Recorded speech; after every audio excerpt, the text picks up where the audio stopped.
এই মহিলাটা অন্যদিকে ঘুরে ফোনে কথা বলছিল। এদিকে মহিলাটার অজান্তেই তার শিশুর বেবি কার্ড সোজা সিঁড়ি বেয়ে নিচে পড়ে যাচ্ছিল। তবে সৌভাগ্যক্রমে পাশে থাকা এক ভিখারি তৎক্ষণাৎ বেবি কার্ডটা টেনে ধরে, কিন্তু মহিলাটা বেবি কার্ডটা লোকটার হাতে দেখে ভেবে নেয় লোকটা বুঝি তার সন্তানকে চুরি করতে এসেছে।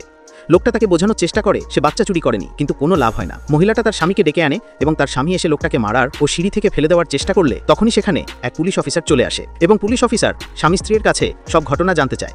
এদিকে এই সুযোগে লোকটা পালিয়ে যেতে চাইলে তার চেইন বেবি কার্ডে আটকে যায়, তাই সে বাধ্য হয়েই সে বেবি কার্ড সহ পালিয়ে যেতে থাকে। তখন এসব পুলিশটা দেখে ফেলে আর তার পিছন পিছন দৌড়াতে থাকে, কিন্তু পুলিশ তাকে খুঁজে পায় না, কারণ ততক্ষণে লোকটা পাশের আবর্জনার স্তূপে লুকিয়েছিল। এরপর লোকটা বেবি কার্ড খুলতেই হতবাক হয়ে যায়, কারণ ভেতরে কোনো বাচ্চা ছিল না, বরং সেখানে ঠাসা টাকা ভর্তি ব্যাগ। লোকটা তখন বুঝতে পারে ব্যাপারটা নিশ্চয়ই কোনো গোলমাল হচ্ছে। এরপর ভিখারিটা একজন পথচারীর থেকে কিছু টাকা দিয়ে তার মোবাইলটা কিনে নেয় এবং মোবাইলটায় একটা ছোট বাচ্চার কান্নার আওয়াজ লাগিয়ে দিয়ে পাশে থাকা পোশাক পরে বৃদ্ধা নারী ছদ্মবেশ নিয়ে রাস্তা দিয়ে যাওয়ার চেষ্টা করে, কিন্তু দুর্ভাগ্যবশত সামনে থাকা পুলিশ সঙ্গে সঙ্গে তাকে চিনে ফেলে আর তাকে ধরে ফেলে।